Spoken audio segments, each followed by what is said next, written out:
it is becoming very evident that Lane Kiffin is drifting out on an island on his own. We're heading for a Kiffin SEC Commissioner Greg Sankey showdown at some point, like the OK Corral, because Kiffin yesterday on the McAfee show saying, man, you can't just pick which court orders you're going to abide by and not abide to. But last night, the SEC's presidents and chancellors, according to reports, a 16-0 vote, which means the LSU handpicked governor, president, chancellor guy, voted against his own football coach when it comes to NFL players. This is interesting because your governor is his boss, and that governor is obviously a huge LSU fan, right? We've learned that. Yeah, look, and back to Kiffin's comments yesterday, hey, I'm either coaching or I'm coaching against him. I get that, but, like, let's be sensible on some of this stuff. And we kind of talked about it and alluded yesterday with the Big Ten doing this. The SEC was probably going to quickly jump on board.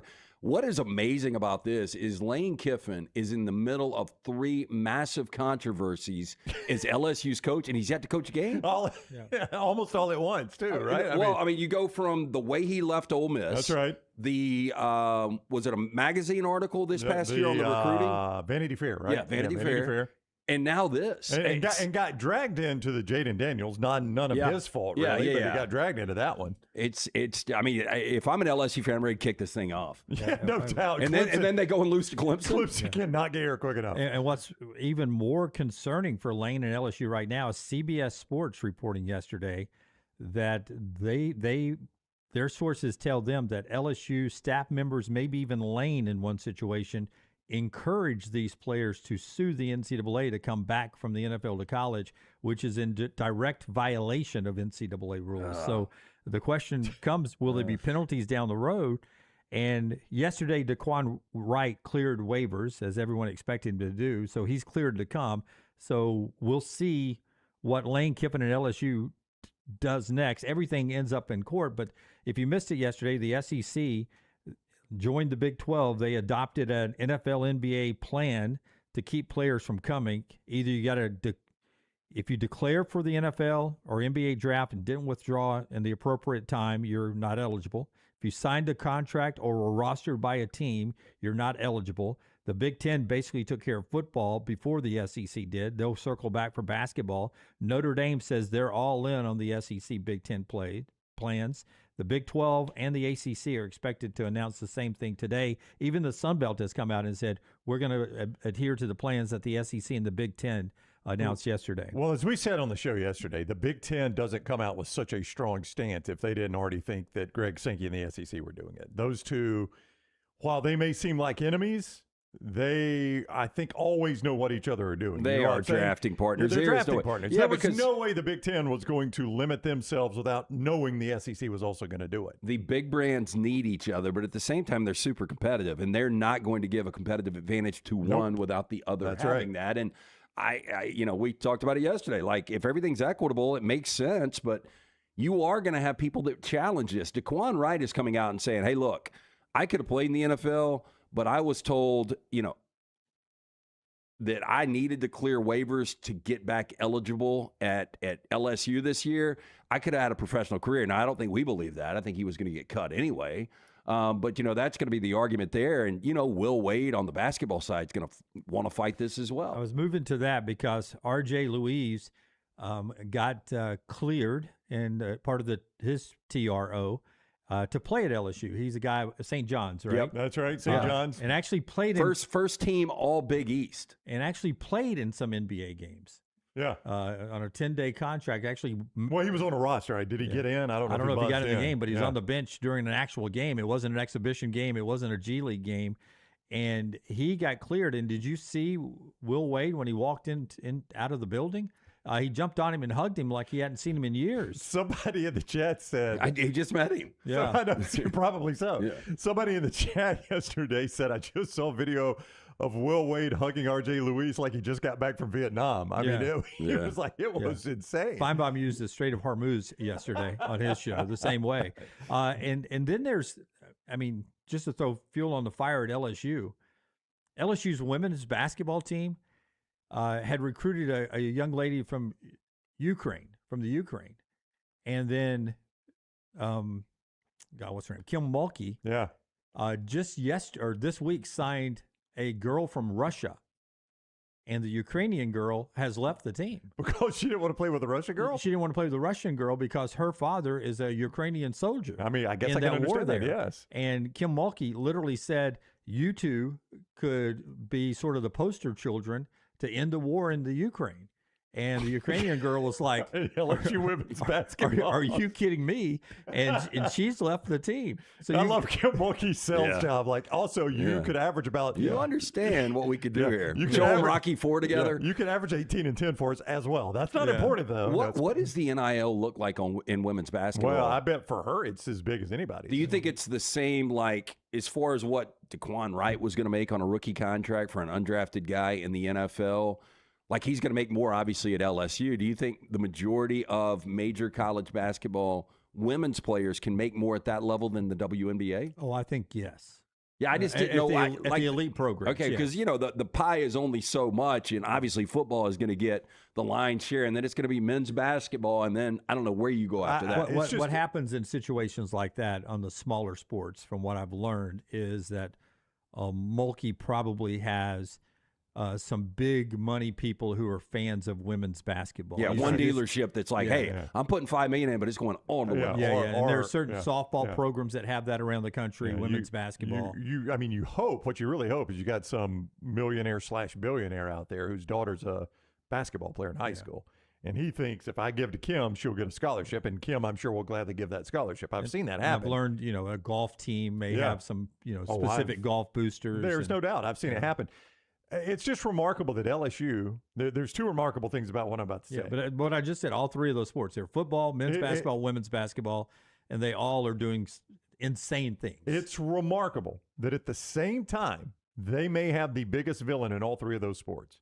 Like, I don't think there's any doubt Kim Mulkey's the biggest villain in women's basketball. Gino Auriemma still. I think people. I mean, it's close. Yeah, it is close. I think people still at least can respect what Gino has accomplished. And he's going into old man territory. But he is a very unlikable guy. He's very unlikable, but Kim Mulkey seems the least likable. Yeah, but you start to look at the numbers. I mean, how many more does he have than Mulkey?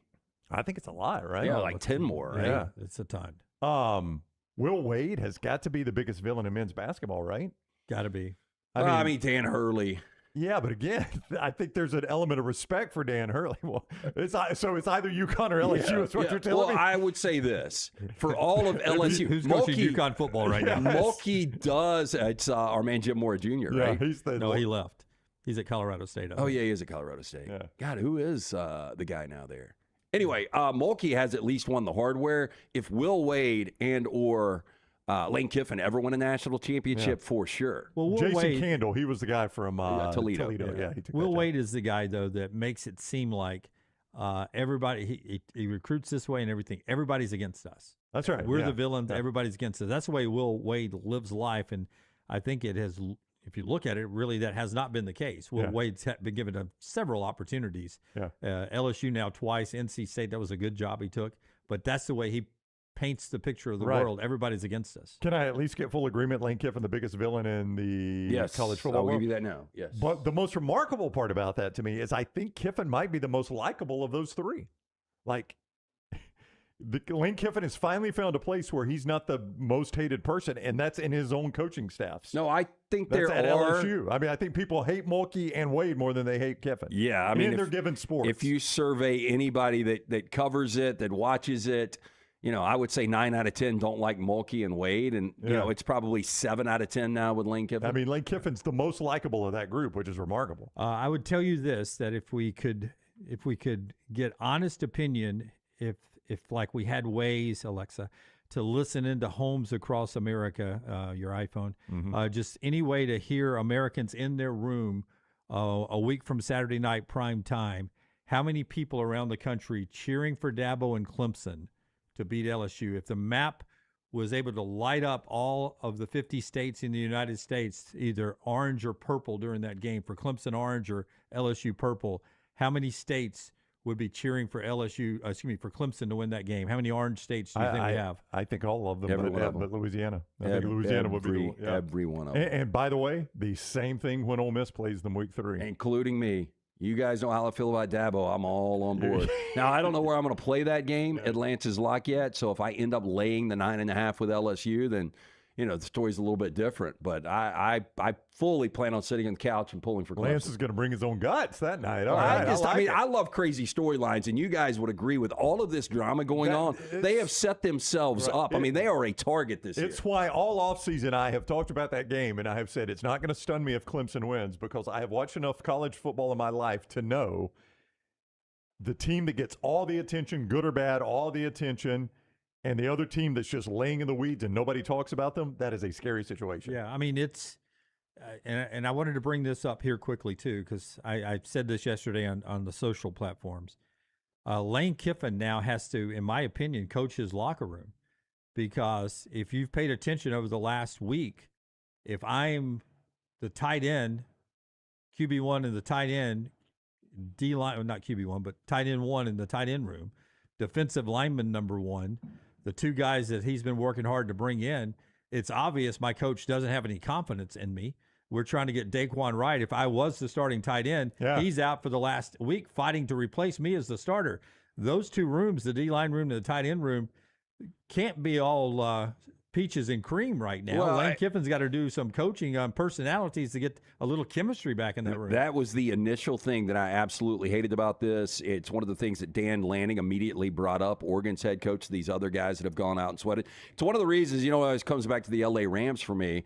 It's one of the reasons that I really don't want to see Aaron Donald come back. It would be exciting.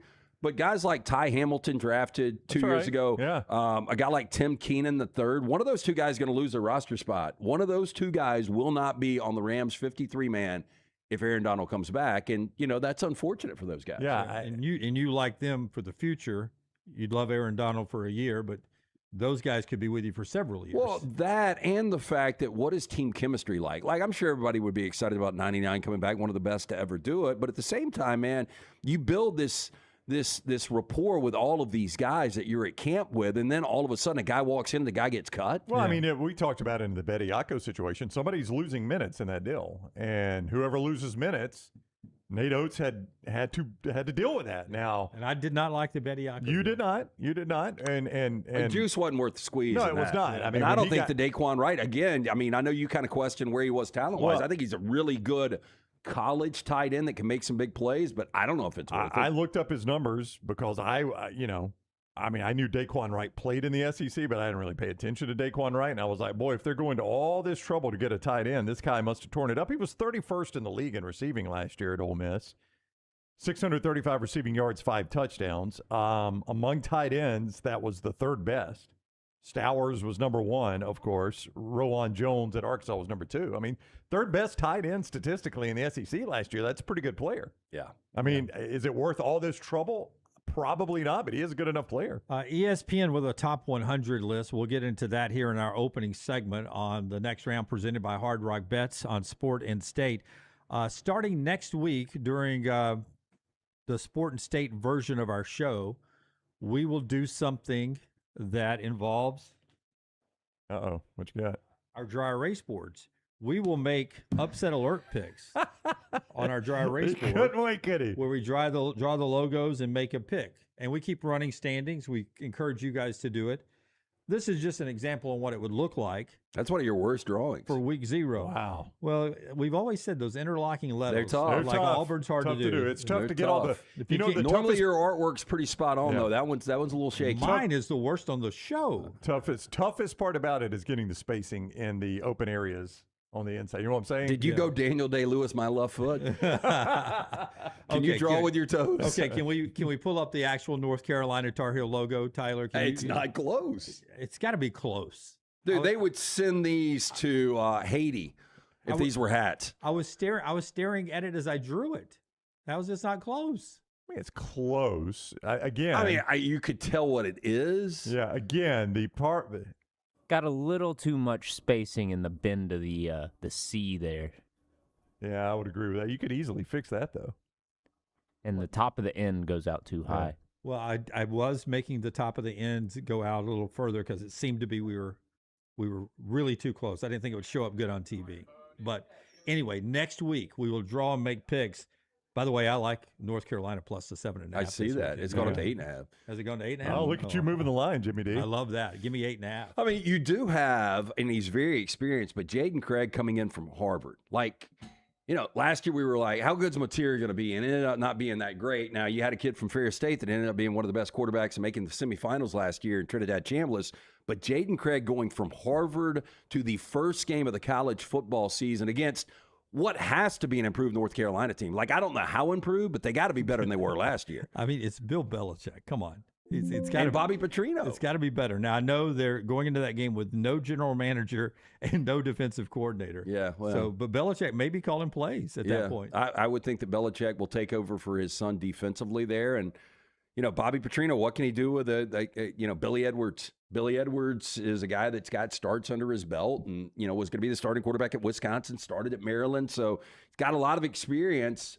They're going to be better. I just don't know how much better. Good enough to get inside of that number. We shall see. First game of the year on the power conferences, North Carolina and TCU, 11 a.m. on ESPN this weekend.